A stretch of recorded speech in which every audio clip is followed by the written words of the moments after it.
Greetings, boys and girls. This is episode 275 of the Brain Software Podcast, coming at you from the hypnotic World Epicenter, Toronto, Canada.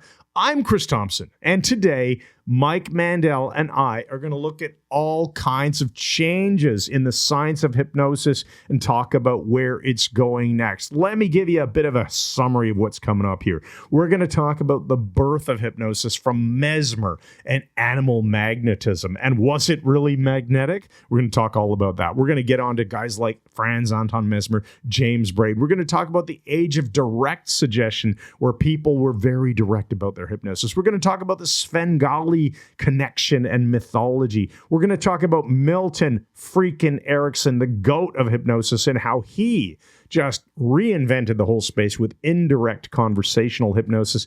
We're going to then shift to where hypnosis is today. Wow. The shift to client-driven models, which is amazing, including Mike's mindscaping protocol and some more stuff. And then we'll talk about the future of hypnosis. What's coming up next? So I think this is going to be a kick-ass episode. Yes. Let's get on to it. But before we do, here's your disclaimer. Disclaimer. There are many wonderful disclaimers out there on everything from plastic tubs of margarine to exercise equipment. But this is the best disclaimer of all because it affirms everything while disclaiming nothing.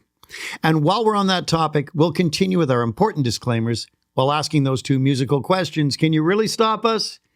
Can you stop us at all?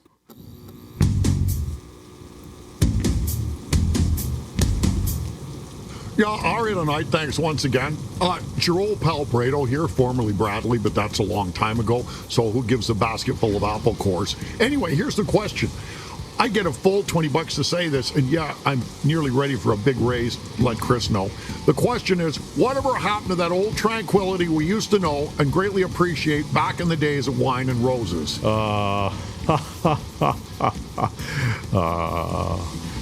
These are days of victory in that. So let's leave all that behind us and not worry about who said what to whom, but let's welcome to the center of the Large Hadron Collider, the only hypnosis trainer you'll ever need, the kid who escaped the torment of Earl Beatty Public School because he was disguised as a young Keith Richards. His name is Mike Mandel. Yes! Oh, nice. That was a good one. Very barking. I think I said his name is Mike. He just left it hanging. No, it was sort of odd, very odd. And he's show. Yeah. Okay, so we've got a bunch of we got a few things we'll just talk about before we dive straight into the content here. Yeah. So we have our Architecture of Hypnosis class. It's at the end of May. The class is filling up. In fact, we're recording this. For all I know, it's already full. But anyway, check it out. If you want to hang out with us for a week and learn amazing hypnosis skills, secretly, I think a lot of people end up coming to the class too because they have things they want to fix in their own lives that they actually get fixed because we practice hypnosis so much throughout the week. Pretty much, yeah. But it's amazing. It's fun. It's a small group. We keep the class size to about 40 people. We have a lot of awesome experienced hypnotists that come in to help out. Just to help you learn. In Toronto. It's affordable. It's 5 days. It's a freaking experience that will change your life. Absolutely. So come on out. MikeMandelHypnosis.com/class is the short link to get there. You can also find it just from the events page on our website. So it's super obvious. If you have web skills and can click links, you can come to Toronto. And the master class is full. So yeah, the master class is full, which is, don't worry about that. But the basic class, which is not that basic, is... It's not basic at all, but it's basic enough that you're a newbie, you're in the right place. If you're experienced as a hypnotist and they taught you to read scripts or follow certain protocols exactly, and you still don't have confidence to do hypnosis because you have no fundamental principles, come to this one. Remember, our training is the one that the psychiatrists come to from around the world, from France, Germany, Australia, Singapore, to train with us. And then we're doing a better job, I think, now of also being clear about how we serve two different audiences. The general audience that listens to this podcast probably is mostly not looking for becoming a hypnotist, but using it on self, using hypnosis, using the powers of influence and persuasion and confidence building and self-hypnosis and all these awesome things. Well, that's why we created the Brain Software Syndicate, BSS for short. It's like $9 a month. It comes with over $670 of bonus material, tons of resources in there that we keep adding to, and you can get to it, you can learn about it by going to MikeMandelHypnosis.com/BSS, which is BS. with an extra S. All right. And finally, if you're looking for business skills, if you're a personal coach or an NLP practitioner or a hypnotherapist or really People helper. anybody that helps people for a living or wants to become one, then I invite you to check out the Picthos Mastermind, where Timothy and I guide you by the hand and show you how to build your business the right way. Go to picthos.com, Pykthos. And now let's get on with the show. Well, yes. What are we discussing today, Chris? We're going to be looking at the key points in hypnotic development, as you mentioned, starting from the superstition right up to direct paternal suggestion, to the subtle conversational stuff, to what is coming next and is already on the scene. And it's exciting where hypnosis is going now. All right. And in order to get there, we have to do our 3 think tank words so that we can take these randomly generated words that you probably pulled out of the think tank or generated through random word generator. These are from the online, think tank. and we're going to discuss them briefly to see how they map across unconsciously into the content that we're talking about. All right, what are the words? Well, the words are from Savo Bukacek's think tank, no longer available. Department. Department. Okay, I know what that means. Thrombosis. Oh, okay. And miss. Miss. All right. Now, thrombosis is what's kind of a medical term. Well, it is. Like deep vein thrombosis. Right. Or what does thrombosis mean? I think it's similar to an embolism, but an embolism is like a swelling that bursts. Right. Like you can have an aortic embolism, which will kill you. Right. Probably happened to my dad. A thrombos is a blockage instead. It could be a blood clot. Exactly, like a little clot or something If like you get that. them in the leg, they're dangerous. They call it shotgun. It can go to your lungs. Okay. Which is probably what's going to happen to you. All right, so let's start with department. I think everyone knows departments. That's why I just went to the word that people might not know, which Department? secretly means, no, I went to the thrombosis word. All right, department. So department, I guess, is, you know what I think about department maps across to the Mike Mandel Hypnosis Academy.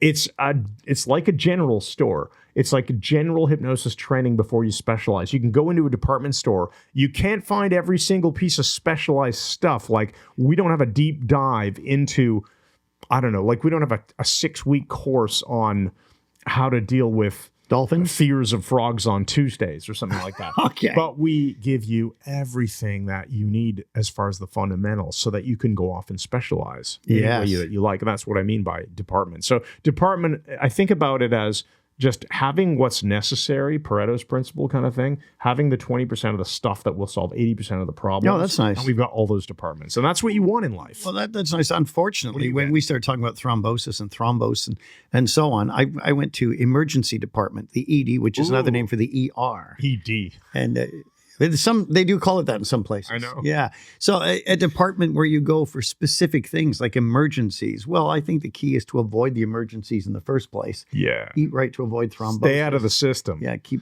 nice flowing blood instead of clotting up like Jack the frickin' blood Yeah, clotter. thrombosis. Yeah, like anything kind of coagulating. I guess you could think of our class as a representation of the good kind of thrombosis. Okay, let's let that A one go. small number what of about people miss? gathering. Now, I know where you're Yeah. going to go with this. Miss? I'm thinking about hemartia, the Greek missing a target. Oh, miss. Yeah, because Or it's you're thinking of it as a capitalized. But I was girl, thinking yeah. of miss like miss, miss whoever, anyone. Miss Arkansas. Yeah. Yeah. There you go. So I think miss also, though, the idea of not hitting the target, miss, right? I could tell you a Miss a Arkansas story, but we'd be shut down.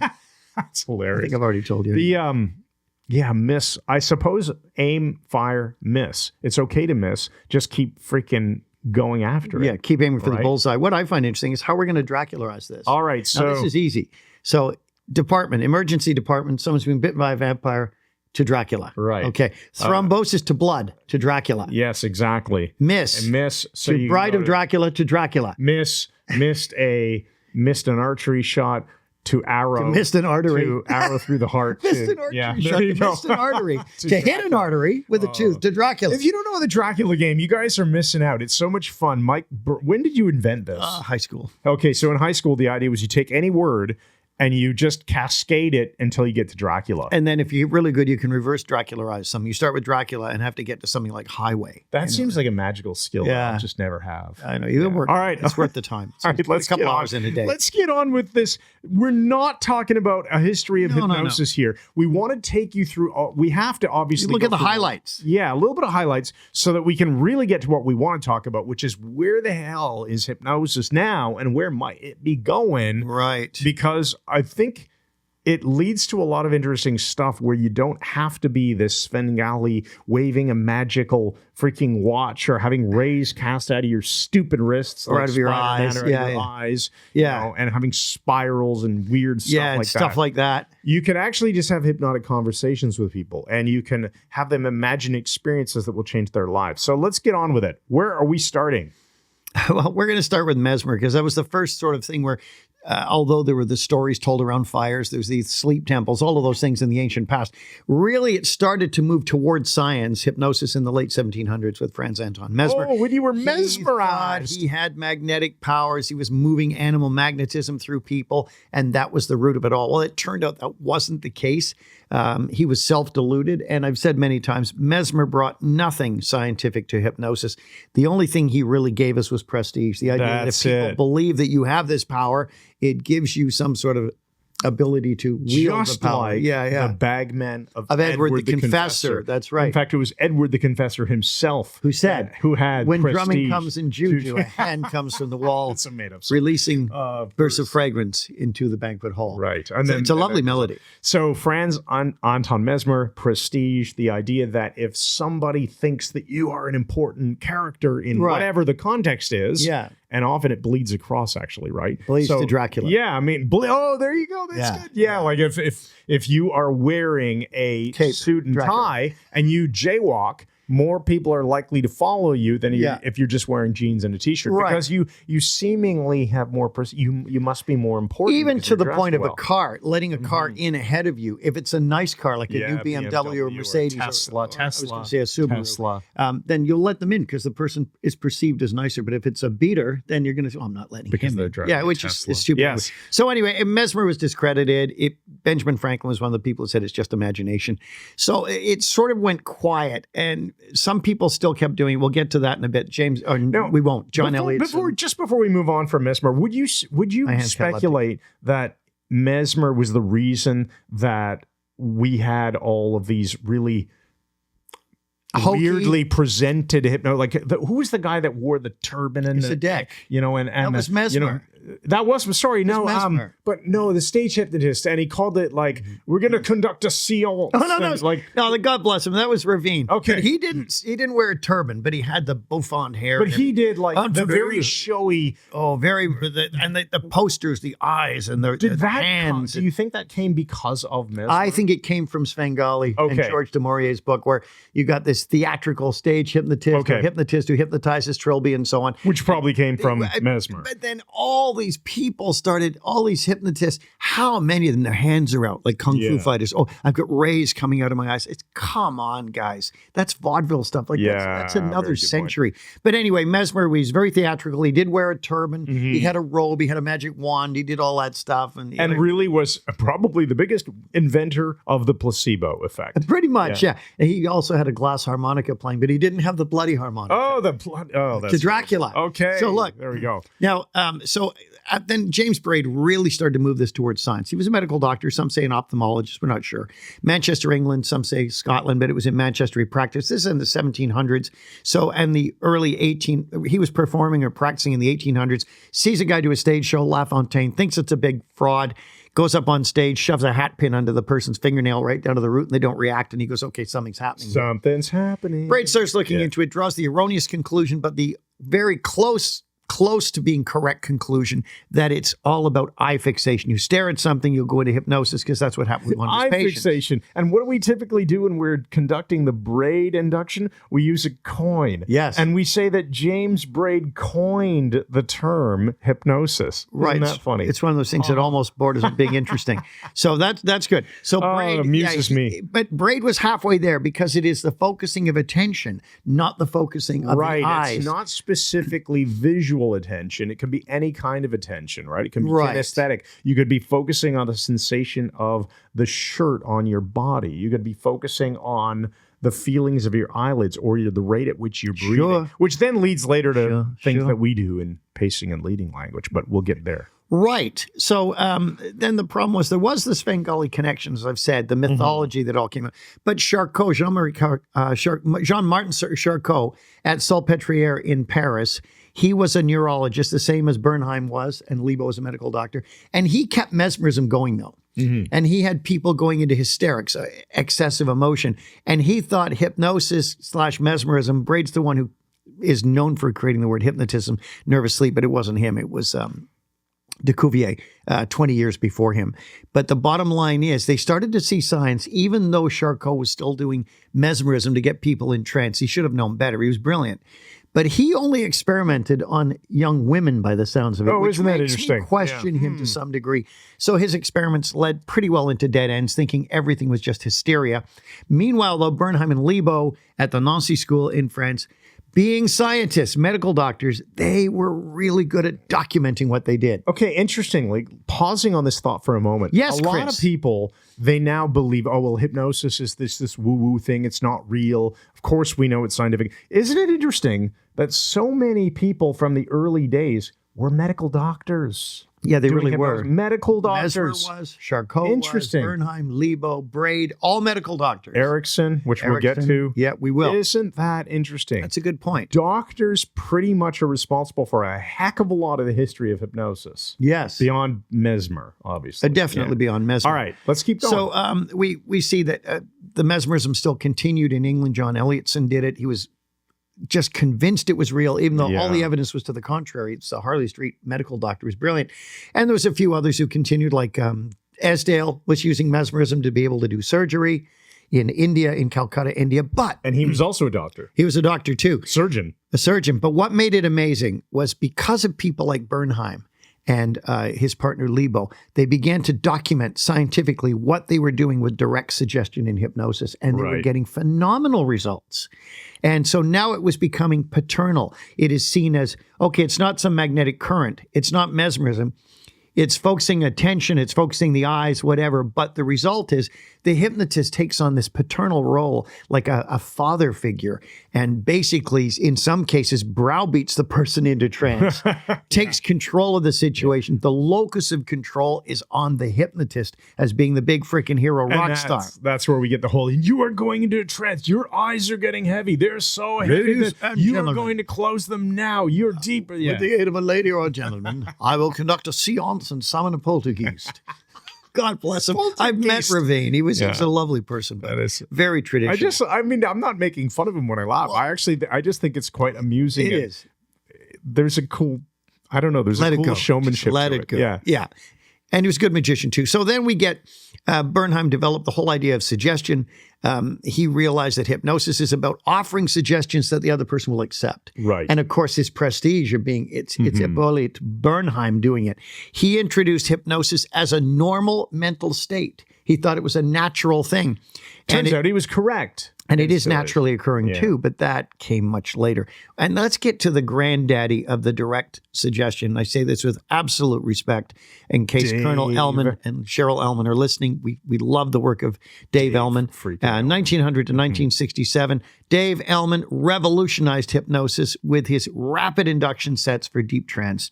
Gave us the Ellman induction. And he wasn't a doctor, but he pretty much focused on teaching doctors. He only taught doctors and dentists. Right. And he was really, really good at it. He would get his so-called difficult subjects and cause all kinds of amazing results in his trainings. Doctors and dentists learned to use hypnosis effectively because of Ellman and the stuff he came up with. In fact, he recreated or found the way of getting people into the Esdale state where you can do surgery. James Esdale discovered it. Ellman found a fast way of getting there, which we teach in our Architecture of Hypnosis class in Toronto twice per year as part of That's the right. training. And if you really want to look into it, you can discover how Esdale would remove 80-pound testicular tumors in India. In India. Very interesting. Which, So if you got one, go to India.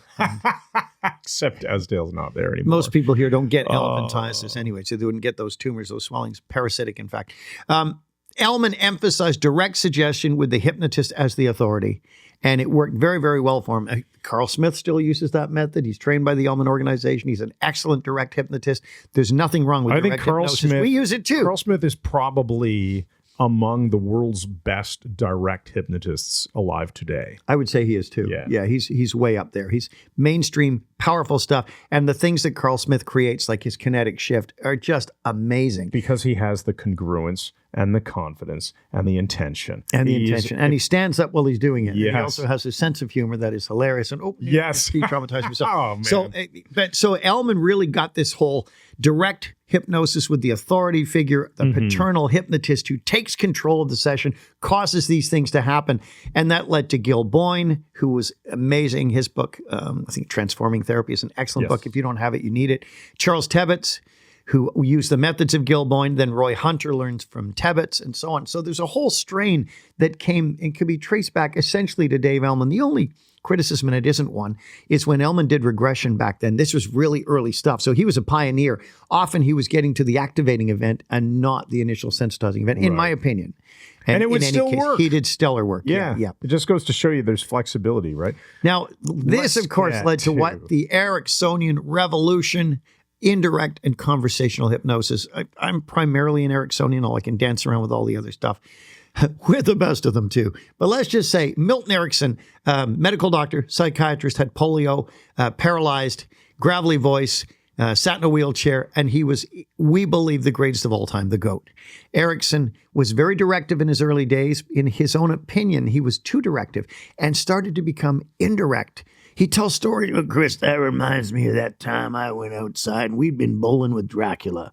And he turned to me and he said, he'd tell these stories and create trance states indirectly. People would change. Yeah. Erickson really created, like a U-turn, or not a U-turn, more like a freaking runway takeoff machine to be able to escalate the power of hypnosis, not just in these formal environments. Yes, and Erickson was phenomenally client or patient-centered, being a psychoanalyst as well. The idea was he didn't come in with a plan and say, you're doing this, this is how. No, he'd meet the client where they were. He would assume they had the resources to change, and he would help the client activate these resources. He recognized the client, the patient, is the one who does the work. Now, this is... So it was client-centered. This is really important because if you don't have the Ericksonian model, all right, then all you have is this direct model, which seems very woo-woo and theatrical to people and wouldn't naturally fit into a lot of other change work. So if you're a coach and you're coaching somebody on health and fitness, or wealth, I suppose, if you're a coach guiding somebody towards making changes in their life of any kind, and you don't want to be seen as woo-woo hypnotist, right? You need the tools of Milton H. Erickson Yep. so that you can have hypnotic conversations with people. You can ask them, hey, let's do a cool exercise. Close your eyes, and I want you to play along and imagine this. And then you just start taking them on a conversational journey of some sort. You can start to blend Ericksonian conversational hypnosis with guided imagery or whatever else. But the key point is that you have conversational tools to help people change. So if you are using any kind of conversation to guide people towards change, make it hypnotic. Man, you're missing out if you don't have hypnotic tools. The Ericksonian Foundation. And he used metaphor, ambiguity, embedded commands, confusion techniques were a lot of what he did. But it worked for him. And he looked at natural trance states too, like highway hypnosis and daydreaming. He could notice when his clients were going in and out of trance with no formal induction, and would utilize those trances. So Erickson was a massive turning point. Right. This was a huge sea change in what was going on with hypnosis. And look at his key innovations. Oh, let's just talk about a few of these. Utilization. Here, right? Okay, utilization. So which we now, I think, explain easier. Utilization is taking anything that the client's already doing or is happening to them and feeding it back. So it becomes a positive feedback loop as opposed to negative feedback, which collapses a problem, right? And positive feedback amplifies what's already going on. That's good, in a good way. You make it work for you. You use utilization. So the client shifts around and you can say, and shifting around like that means you're about to make that huge change forever. Right. And that sounds very hypnotic, but conversationally, you could also say, and as you look up, like if a person's looking up and to the right or up and to the left or whatever, say, and as your eyes shift upwards, you can really consider this from a new direction. There you go. You can really consider this problem in a way that you haven't before. And I don't know how quickly you'll be able to assimilate those changes into your daily life and recognize that change can happen quite quickly, can't it? Like Can it that's not? Yeah. And his metaphors and his storytelling, it would seem to have nothing in common with their problem, but they would often change. And the idea is he's activating unconscious searches, unconscious resources, and finding solutions by telling these stories. And it's a very, very powerful thing. He learned how to speak directly to the unconscious mind. And that is why we use metaphor, which we call MetaFives on this podcast, one better than a metaphor. At the end of every episode, Mike usually tells a story, which if you listen to it, he won't explain it. We don't explain metaphors, but it'll do something. That's all I'm going to say about that. Well, I'm glad to hear What that. about confusion techniques? Okay. Milton Erickson was the master. He said he used confusion in much of what he did. And the point with confusion is our brains like resolution. We get a zygarnic loop, which is an open seeking for it. Information. We need closure. We have something just hanging there. It's like a magic trick, but nothing happens. You're just still waiting for the end of So it. confusion Or a joke kind of without like- a punchline. Confusion is kind of like a little electric shock that resets the circuit, and then you can feed new commands into it. Yeah, or resolution Yeah. of some kind. Yes. And the whole thing, it was highly conversational. He developed hypnotic language patterns that Bandler and Grinder unpacked wonderfully, and hide embedded commands in seemingly normal conversation, because in reality, I don't think there's such a thing as a normal conversation. I think all conversations are in and of themselves hypnotic, at some level at least. So if you were the kind of person Wide awake now. who Scary wanted to hypnotic learn conversation. embedded commands, I mean, I don't know if you're the kind of person who wants to learn embedded commands. But if That's you right. did want to learn embedded commands, like the heavy-handed here, Yeah, then you very can go to the Mike Mandel Hypnosis Academy and you can check it out. By the way, you can get started right on our website, MikeMandelHypnosis.com. You can get 14 days of access to our full training. We treat you like you're a real paying member for $1. It's pretty awesome. That's good It's to not hear. a subscription, by the way, either. We give you that 2 weeks to decide if you'd like to join. So check it out. Brilliant. All right. And so now we say, where's hypnosis today? This is the shift towards client-based, client-driven models.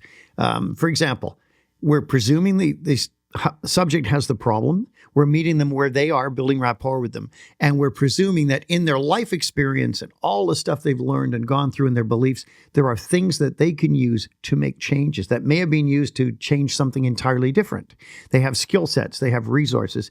And so the newer methods now, we're making it client-centered. We're not bombarding them with directions and instructions, but we're finding where they are now and gently leading them to make different decisions, different distinctions, and so on. And so it's largely content-free, where the unconscious creates metaphoric landscapes. You'll remember when I designed Art Gallery years ago, which was the foundational or the inchoate form of mindscaping. And- the person has a problem. We take them on this Guided imagery to a metaphorical art gallery, not a real one. My voice goes with them, and they're searching around for paintings, and they find one that's covered, and they uncover it, and of course it's the problem, and then they get to a second one, and they uncover it, and it's the real problem, Yeah. and then finally the solution. Now this, I'm not saying And they what's don't on the- know in advance. That, Right, and I'm not saying what these pictures are. That's what I mean. It's client-centered. Their unconscious is generating what they need to There's solve it. confusion baked into it. There's obviously guided imagery. There's pattern interrupts built into it.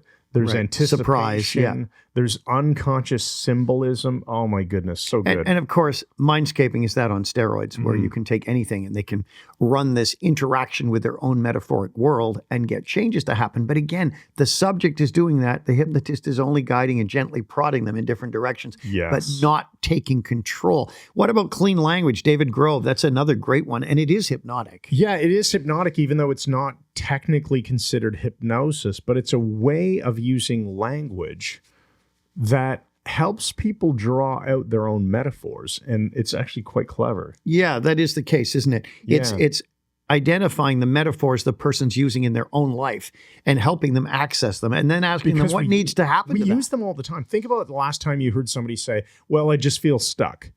Are they actually in quicksand?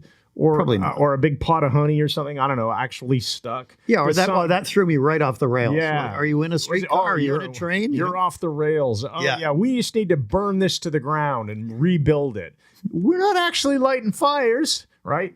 I like that we did an accent shift there. We're That not was actually lighting fires in that. You know, was good. Yeah. Apropos of nothing, but it was good. People talk in metaphor all the time, and so if you identify the metaphors that you're using and you ask them specific questions, which is how clean language was designed. Yes. About those metaphors, they start to unpack them. They can start to change realizations and changes. And weirdly, that changes their life, doesn't it? But what makes it client-centered is the clean language practitioner is just asking questions. Right. How did you first come to that conclusion? What kind of tree is that? Mm-hmm. What does that mean to you? But they're not saying, well, do you think it's your mother? No. I think we need to do something in the That's leading the MMHA. witness. We need to do something in the academy on your take on clean language. I think it's a disservice if we don't add that. All right, I guess we there should. Go. All right. Now let's get to mirroring hands. To me, this is tier one of what is currently happening with hypnotic therapy and interventions. This comes from Ernest Rossi and our friend Richard Worked Hill. very closely with Richard Hill. Yeah. And Rossi was Erickson's protege, one of them at least, like Jeffrey Seig was, and probably Stephen Gilligan and others. But Richard Hill, currently working on his PhD, excellent guy, an Australian, amazing therapist, and he and Rossi formulated mirroring hands. Now, what makes this different is this, to me, is the one, he said, I sent him Mindscaping, the product, and he said he found it interesting, but to him, Mindscaping was too much of a too heavy-handed. Too heavy-handed, yeah. Which is so funny because it's not heavy-handed at all. Right. But when you put it Compare against it with mirroring hands, where it's so funny because any hypnotist, anybody who studied Erickson's work and then learned to model this idea of doing pacing and leading and using Right. what we call run-on sentences. Sometimes we call them never-ending sentences, but they do eventually end. Just like this that one is did. kind of mirroring hands is different because you might have a person looking at their two hands and say, I wonder which hand will, Have you Kind done of mirroring there's hands on anyone? Yeah. It's amazing. But there's this non-completion that's Yeah, going just, on. a lot of the time, the person's hands are in the air and they'll be moving independently. And the therapist might not even be saying words, just be going, Yeah. that's it. And the subject, their hands move all over the place. They dispense with He problems. begins to set something up. It externalizes but the problem. Yeah, he begins to set it up, but then sort of uses the idea of calibration, noticing what's happening to just permissively stop what he's doing Yeah. and let them continue processing. Or on say their something own. like, and which hand? Mhm. It doesn't even say which hand what. Yeah. And it's genius. I've seen him do it. It can take quite a long time. Yeah. It can be, I've seen him work with someone for like 90 minutes, but it is brilliant insofar as there is no leading the witness at all, which is really, really clever. So I'm all over mirroring hands. I think it's fantastic. It's 2025 right now, and he's coming to Canada in 2026 and is working to set something up with us so that Yeah. we can actually do a guest training on Fantastic. We'll make sure we in tell Richard that 2026. we gave him a big kudos on this. He's Oh, a super man. nice guy. I hope He's he makes immensely this happen. talented, and he's become a very good friend. We've got to make this Let's happen. just, Get it's into based Toronto. on the self-healing mechanisms of the body and mind system, uses nonverbal hand movements to access insights, and it's the unconscious of the client leads. Let's just bring up one interesting point here, and then we have to go To a our quick commercial commercial break, break. and then the future of hypnosis. Robert Smith, the creator of Faster EFT, who we met in Las Vegas. I did some graphology for him, if I recall. Yes. He has a really interesting point, and the tapping, his 5-step tapping. 1, 2, 3, 4, 5. Sorry, you No, skipped the 1, tap. Yeah. 2, 3, 4, 5. You added the top of the head. I added the top of the head, made it 6 because it's the anxiety point in Chinese medicine. Anyway, he says when you're doing the tapping, he believes that it is hypnotic. I get that from what he's saying without him using those exact words. Insofar as we talk about when we fractionate someone, we put them in trance and bring them out, and then we put them in again, they go deeper and bring them out. Fractionating is a great way to deepen a trance. Smith believes that doing the tapping defractionates them. It puts them in and they come out. They go back into a shallower level to their problem, and it reverses the fractionation. So even that is a clever way of looking at it. All you're doing is walking them through, do some tapping. Yeah. So it's still client-centered. So does that make sense to you, Chris? It does. You look concerned. It does. It totally does. All right, And so you want to do a commercial break? Let's and then do it we'll come right back? now. All right. Tonight on the Last Hypnotist Standing Network, Gus Grissom, the man who kept coming back. Ladies and gentlemen, I come to you in astonished amazement as after a very long break, Virgil Gus Grissom has appeared again.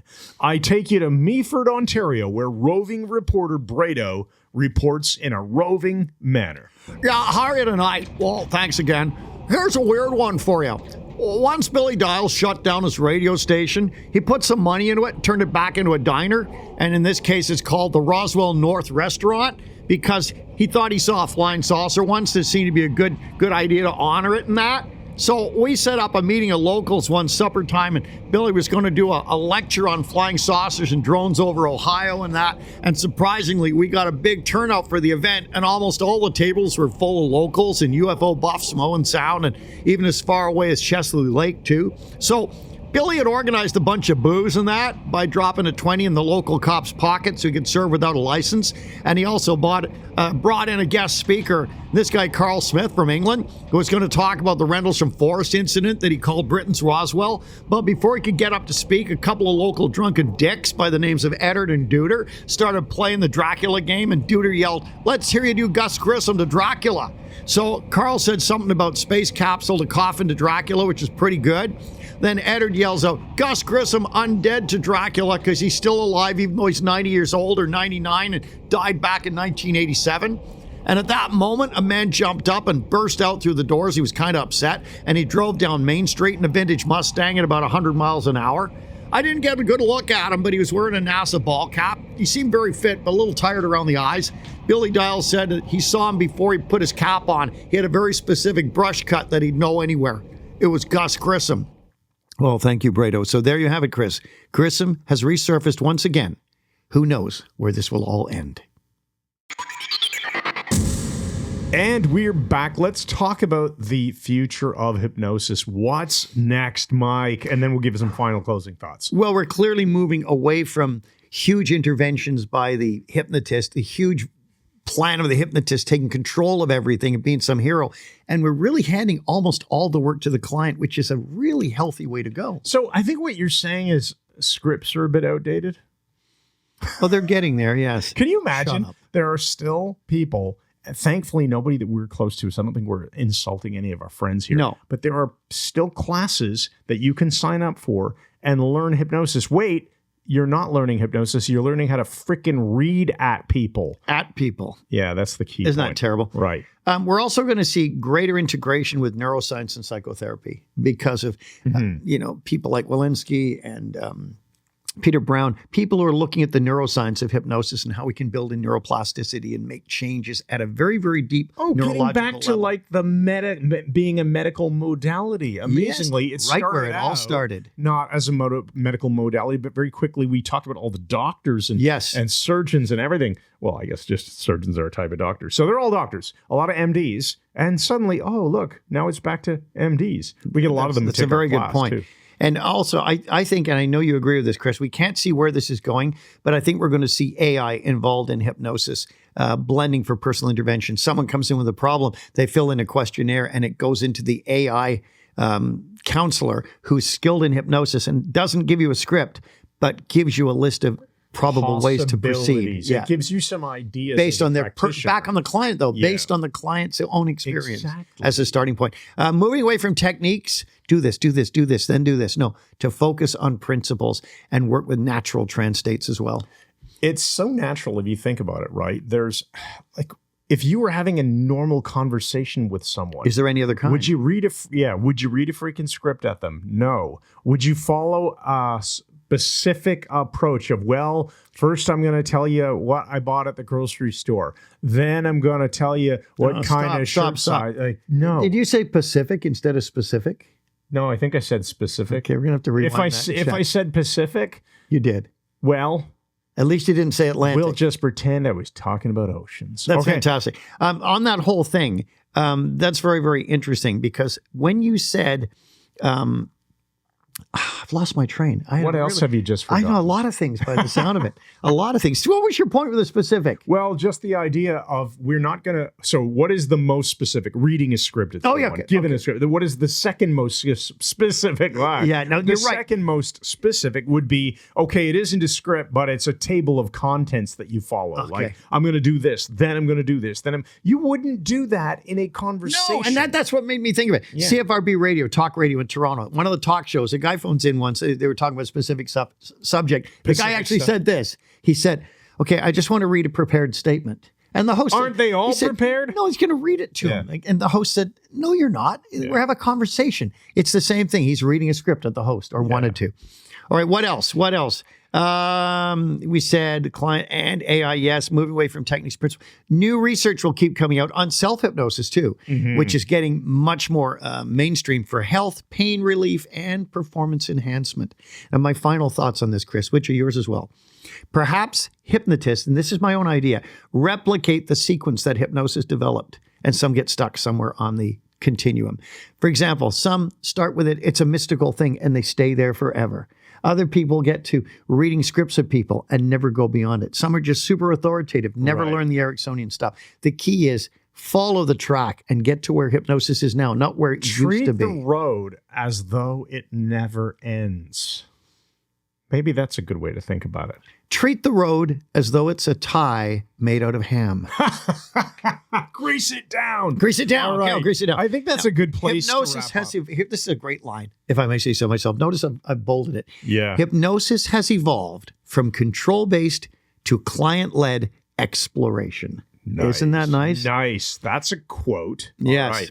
Okay, let's wrap it up. So again, before I give you the empowering question for this episode, and then Mike will give you a metaphor or MetaFive, I just want to repeat what I said on the last podcast, which is unnecessary, really. Yeah, I'm wondering why you're about to, but I'm interested. If our podcast, if Brain Software has helped you in any way, the best thing that you can do for someone else and to help us is share this episode. So if you're on Apple Podcasts or if you're on Spotify listening to the audio, share the link with someone that you care about, somebody that you think would benefit from it. Yeah, if man. you're on YouTube, grab that share link button that they give you and send this to somebody on Instantgram, on Instagram, TikTok, On instant Facebook gratification Messenger, gram. email, iMessage, Voxer, whatever you want. Send it to someone. Share this episode. Share the love. That'll help us. That'll help them. And we appreciate you. That's All right. Well, have you got the question for us, Christopher? I think I do. All right. Bring on the empowering question. I'll give the MetaFive. Here it is. If Mike is correct, And I am. and hypnotists often recapitulate the entire realm of hypnotic discovery, where exactly are you on that continuum? And how far down that rabbit hole are you? And as you continue to learn, how will you continue to progress to even greater levels of skill and expertise? That's right. Nice, nice. The MetaFive ties in perfectly with what we've just been talking about, because one of the big turning points for me was Sheridan College. Yes. They're not Zebu, though. No. Sheridan College in Oakville, Ontario. I had just learned about embedded commands. So we are talking about 1992. And so 30 plus years ago. But I hadn't heard of embedded commands. I was doing very directive hypnosis. I was just getting into Erickson, having training with Derek Balmer and so on, reading Tony Robbins, Bandler and Grinder. And I had Zebu cards.